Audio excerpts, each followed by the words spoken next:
Assalamualaikum warahmatullahi wabarakatuh. Pada kesempatan kali ini, saya akan mempresentasikan mengenai Palang Merah Remaja. Sebelum masuk ke pembahasan, izinkan saya untuk memperkenalkan diri saya terlebih dahulu. Perkenalkan, nama saya Ella Novianti dari kelas 10 Manajemen Perkantoran. PMR atau Palang Merah Remaja adalah organisasi siswa yang berada di bawah naungan PMI. PMR berfungsi sebagai wadah binaan untuk para generasi muda dalam bidang kepalang merahan, kesehatan, dan kepedulian sosial. PMR beranggotakan siswa-siswi yang aktif mengikuti kegiatan ekstrakurikuler di sekolah. PMR itu memiliki tujuan. Tujuan PMR yaitu untuk membentuk remaja yang sehat, peduli, dan bertanggung jawab. Lalu untuk meningkatkan keterampilan pertolongan pertama dan kepedulian sosial. PMR juga dapat turut membantu PMI dalam melaksanakan kegiatan kemanusiaan baik di sekolah maupun di masyarakat dan menumbuhkan remaja menjadi cikal bakal relawan di masa depan. Sebelum adanya PMR seperti sekarang, PMR memiliki asal mula dan sejarah yang cukup panjang. Saya akan menjelaskan secara singkat sejarah dari PMR. PMR atau Palang Merah Remaja berawal dari Perang Dunia Pertama pada tahun 1914 sampai dengan 1918. Bagi yang belum tahu, Perang Dunia Pertama tercatat sebagai salah satu pertempuran terhebat dalam sejarah. Pada saat itu, Australia yang kekurangan tenaga palang merah memutuskan untuk turut menerjunkan para remaja-remaja. Meskipun begitu, para remaja tidak turut langsung diterjunkan di medan perang, tetapi mereka bertugas untuk mengumpulkan pakaian bekas dan juga menggulung perban. Pada akhirnya, pada tahun 1919, pada sidang Liga Perhimpunan Palang Merah Internasional, diputuskan bahwa Palang Merah Remaja menjadi bagian dari Palang Merah Bulan Sabit Merah Internasional. Saya sudah mencantumkan beberapa foto dalam slide ini. Foto yang pertama yaitu adalah foto seorang tenaga Palang Merah yang sedang mengobati para korban dari Perang Dunia Pertama. Dan foto kedua yaitu adalah foto dari seorang tokoh yang bernama Jean Henry Dunant. Beliau adalah Bapak Palang Merah sedunia. Dan foto yang ketiga yaitu adalah foto yang melambangkan dari Palang Merah Bulan Sabit Merah Internasional. Nah, di Indonesia sendiri, PMR lahir setelah adanya PMI. PMI didirikan atas perintah Soekarno tepat 1 bulan setelah Proklamasi Indonesia diadakan, yaitu pada tanggal 17 September 1945 yang diresmikan oleh Menteri Kesehatan dan juga diketuai oleh Dr. Andes Muhammad Hatta.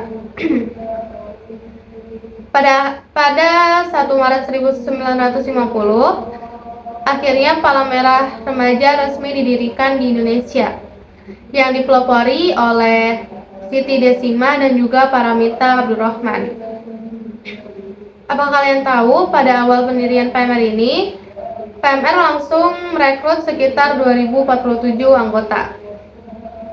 Setelah mengetahui sejarah dan asal mula dari PMR, PMR juga memiliki tingkatan-tingkatan yang membedakan. Tingkatan yang pertama yaitu adalah PMR tingkat mula. PMR dengan tingkat setara sekolah dasar dan memiliki slayer berwarna hijau terang.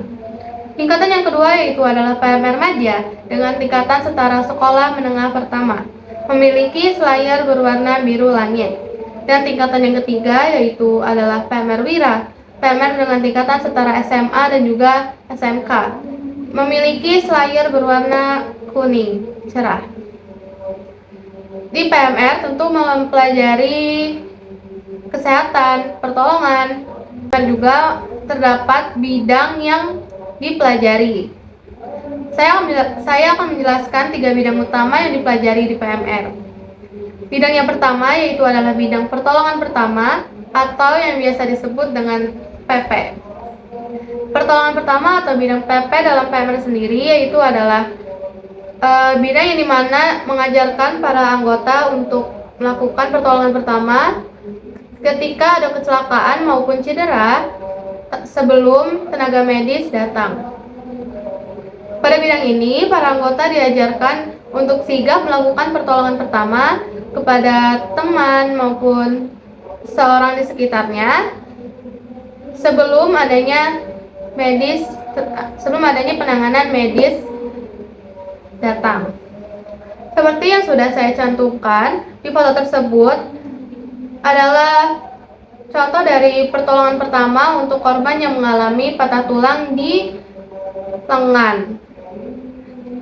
Selanjutnya di bidang yang kedua ini sedikit berbeda dengan bidang yang pertama. Bidang yang pertama yang lebih berfokus kepada pertolongan, penanganan, dan kesehatan.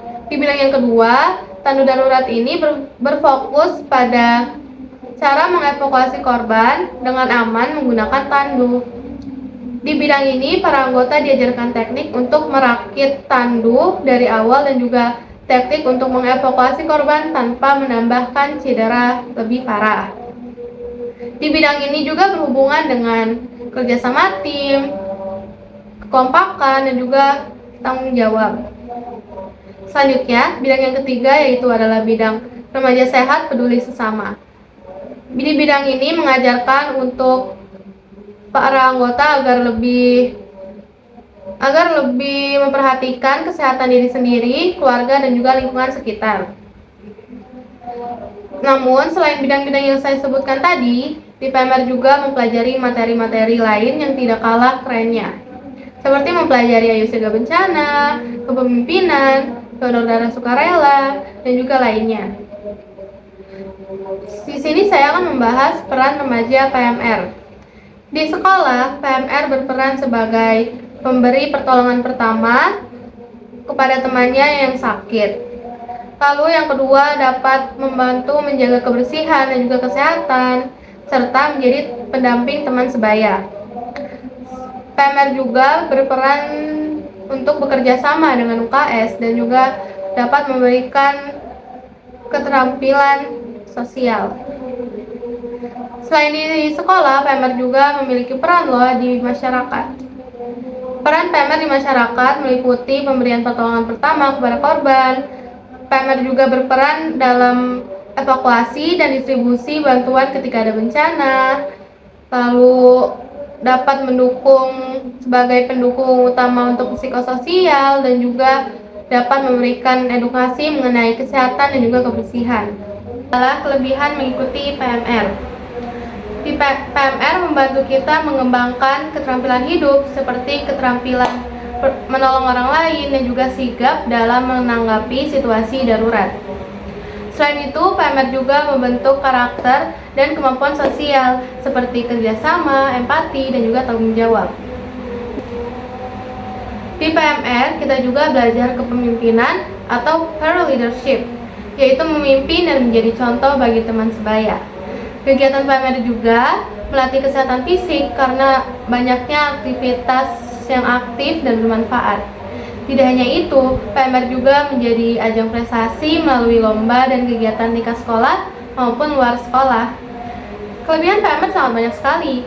Jadi bisa disimpulkan bahwa PMR tidak hanya melatih tentang kesehatan, tetapi juga bisa melatih karakter remaja menjadi lebih peduli, disiplin, dan juga berempati. Nah, selain memiliki banyak kelebihan, PMR juga tentu memiliki kekurangan. Kegiatan PMR yang membutuhkan waktu dan komitmen bahkan di luar jam pelajaran yang mengharuskan para anggota untuk dapat membagi waktu. Aktivitasnya juga yang cukup menguras tenaga dikarenakan banyaknya aktivitas fisik seperti praktik dan juga simulasi bencana.